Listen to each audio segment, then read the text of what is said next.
Unhuman nature, we get multiple story threads running parallel to each other as is usual in recent seasons.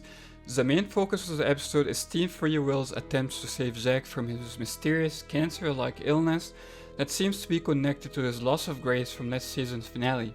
The other focal point of the episode is Nick's continuous struggle post-Lucifer possession to find out what happened to his family and to get revenge on their murderer.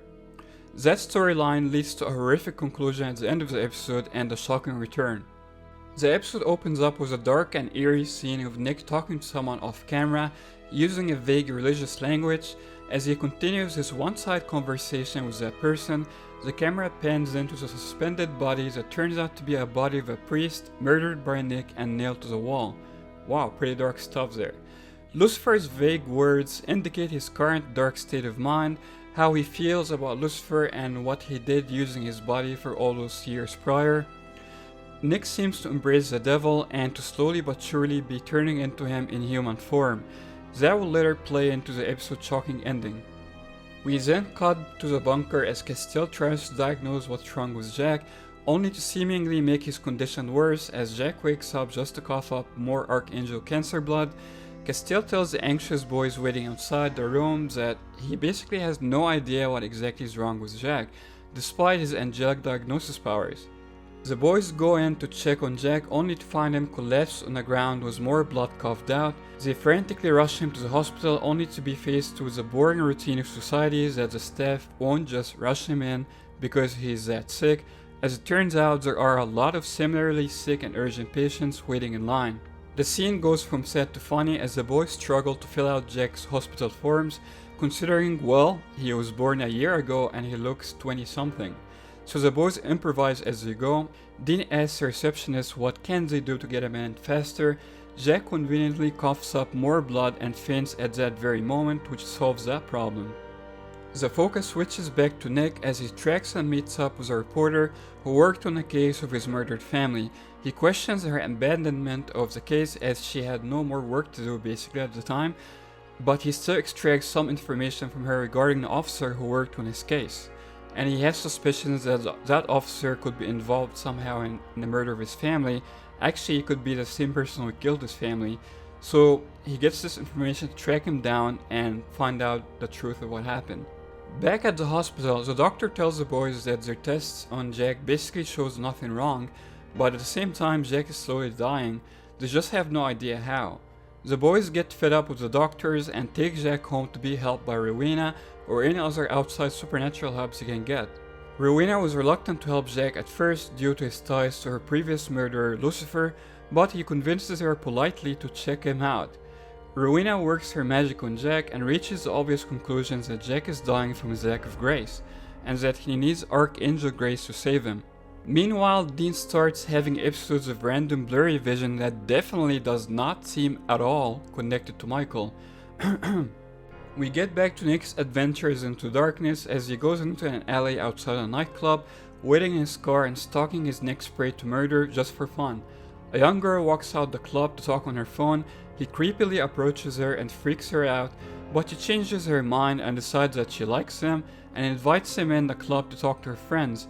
Nick rejects her invitation as he feels his continuous lust for murder rise up with a knife concealed behind him. He rejects his murderous urges last second and yells out at the girl to get away from him, which effectively saves her life from human Lucifer. I have to add, a great soundtrack given to Psycho Nick throughout the episode, especially during his darkest moments. Props to the music department for that.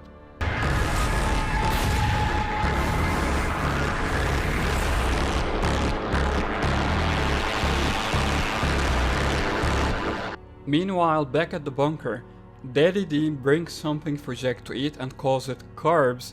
It really isn't predominantly carbs at all, as it is a glass of bovine growth fluid, aka milk from a cow, and some cooked animal flesh in between bread. Bread is basically the only carbs in this meal. Jack informs Dean of his intent to go party in Vegas as his death adventure. Dean does not freak out as Jack expected him to. Instead, he offers to be his wingman to Jack's delight. Cass and Rowena have no clue how to help Jack, but Sam gets a line on a shaman from Ketch who seems to have the ability to help Jack, according to the very trusty Ketchacabra. Cass insists on going to the shaman alone and asks the rest of the guys to stay and babysit Jack, but Dean informs them that he's going on a fun road trip with Jack instead, and they go head out. Dean goes in full father mode on Jack as he teaches him driving, and not only that, but lets him do that in his baby, something Dean usually considers blasphemy. He patiently teaches Jack driving almost to perfection, and they have fun exploring the roads with Jack as a driver of baby. Back at the bunker, Sam and Cass discuss Dean's newfound fatherhood of Jack and his guilt about being rough on Jack earlier, especially that he's dying now obviously, wanting to kill him early on when he first met him. So, sudden Dean fatherhood to Jack is sudden. He gets rewarded for that when Jack proclaims his love for Dean as a father and momentarily forgets his father Castiel, an actual father Lucifer for that matter. I have to find my father. He'll protect me. Jack, you gotta listen to me. That's not really what Lucifer does. Lucifer? No, that's not his name. My father is Castiel. What? My mother, she said Castiel. He would keep me safe. She said the world was a dangerous place. That's why I couldn't be a baby or a child. That's why I had to grow up fast. That's why I chose him to be my father. So Castiel finds a shaman who's supposed to help Jack and discovers some surprising possession he claims to have. Some of Gabriel's grace, which he supposedly traded with the shaman for a concealing spell a while ago. The shaman simply gives it to Cass without anything in return, but he asks for a future favor from the boys whenever he pleases, and he gives him a spell that needs to be recited alongside the grace drink for it to work. Meanwhile, Nick finds the officer who worked on his family's case and tortures the hell out of him, pun intended, until he discovers the truth of what really happened to his family. The officer was possessed by a demon who killed his family through his hands, despite Nick's understanding that it's not really the officer's fault since he was possessed. He refuses to let him go simply because it was his hands that killed his family, so he mercilessly hammers the officer to death. Why? Why you do this? Why? Why? Back at the bunker, the boys have Jack drink his uncle Gabriel's grace and Rowena reciting a spell in the hope of healing him, or at least stabilizing his condition. Jack's eyes light up with power as he momentarily seems fine and feeling good, only to collapse back into the ground, coughing and fainting. Castiel angrily calls the shaman, complaining to him about the spell and grace he gave him. The shaman basically tells him to F off, despite Castiel's threats, and he hangs up on him. The boys helplessly watch Jack as Rowena declares his hopeless fate of death. What's really odd about this sequence is how the spell and grace seem to have worked on Jack at first, but only to fail a few seconds later. Maybe the grace amount was too little for Jack, or maybe he's too sick to have fully benefited from it. But another possibility is that the shaman lied and somehow wanted to harm Jack. But the intention is not clear as to why he would want to do that. Either way, Jack needs more drastic measures to heal, and that could lead to more dark alliances from the boys, either with Michael or someone else who seems to have returned at the end of the episode. That we'll talk about next. So we switch back to Nick and his dark path of revenge, concluding by killing the officer who killed his family during possession by a demon.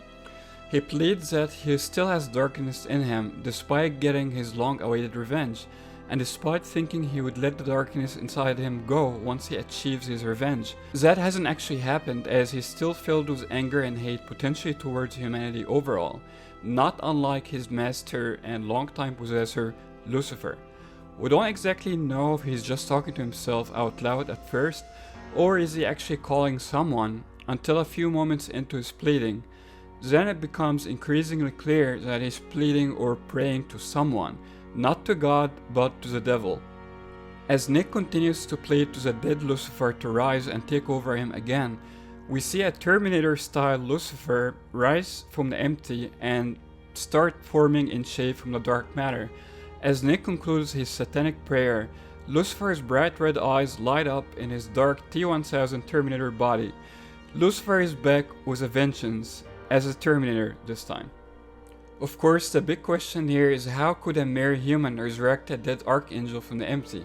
Last time we saw a resurrection of someone from the empty, which was also the first time we saw it, was by the Arch-Nephilim Jack of Castiel from the empty last season, but that at least could be explained by Jack's massive powers that made it possible for him to wake Cass up in the empty. So how could a human simply replicate that by praying to the Lord of Darkness to wake up and to see the sunshine once again? My theory is that Nick is not only connected to Lucifer so much for so long that he might still have some leftover grace from him, but he might also still have some leftover Arch-Nephilim grace from Lucifer's son Jack, which he stole in season 13 finale to power himself up. That would explain how Nick has the same power Jack has to resurrect someone from the empty, or at least wakes him up so they could annoy the cosmic entity so much that he would voluntarily kick them out of its dark land. And we've seen how Castiel annoyed the empty so much that he kicked him out. Imagine what Lucifer would do. He would basically sing his way out by annoying the cosmic entity. We know how Lucifer is, so it should be much easier for him to be kicked out than it was for Castiel. Oh, Camptown ladies sing this song, doo-da, doo-da. A Camptown racetrack 5 miles long, oh, doo-da day. Going to run all night, going to run all day. I bet my money on the bobtail mag, somebody bet on the grave.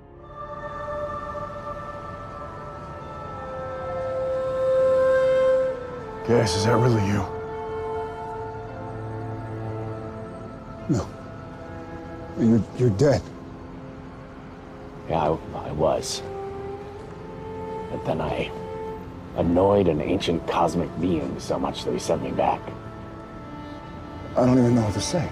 The more simple theory I think is also possible is that Nick's prayer to Lucifer simply worked, without any hidden grace or powers, in the same way Lucifer connected with Sam, his ultimate vessel in season 11, and showed him visions to trick him into breaking him free. After all, Lucifer has been occupying Nick's vessel since he first broke free from hell in season 5, and despite Nick not really being his ultimate vessel, he seems to have special affection for him as he reappeared as Nick several times later in the series, in different forms either through illusions or actual physical manifestations, mainly through the help of Crowley in season 12 as he found Nick's discarded vessel and rebuilt it and made it a final fitting home for Lucifer through wording it with Hell's cage spells, just to have Lucifer alive again and to humiliate him with a stupid ego trip from Crowley that ultimately led to his death. The real reason for Lucifer preferring Nick's vessel throughout his time on Supernatural is of course the fans' affection for Mark Pellegrino as Lucifer, so whatever ways the writers can come up with to keep Lucifer in him, they'll do it. So despite the writers and showrunners confirming Lucifer's actual death in earlier articles, they seem to have still brought him back against all odds, using Nick's connection to him whether through a simple prayer or Nephilim leftover grace, which is supported by Mark Pellegrino's words to a fan in an earlier convention, as he told the fan 2 words, Nephilim grace, in response to a fan asking him if Lucifer is really dead. If Mark wasn't messing around, his words would support the theory that Jack's leftover grace in Nick is what made him capable of reviving Terminator Lucifer. The big point to consider in Nick's family murder is the fact that a demon did it, obviously, which seems to indicate that he did it under the direction of Lucifer, basically to groom Nick to be his vessel. Lucifer basically driving Nick into insanity and darkness, so it becomes easier for him to accept him and, they become a great fit together. So we didn't exactly get all this information, but just left for presumption that we're giving the fact that a demon did it. Why would a demon kill Nick's family through someone? Doesn't make sense unless it's connected to Lucifer, or it could be something else, but that is the obvious assumption to go by in this case. Let me know what you guys thought of the episode and its shocking ending down below in the comments. Subscribe for more awesome Supernatural content. As always, till next time, no chick flick moments. Awesome. That's awesome. Right. Come on. You know what? You're awesome.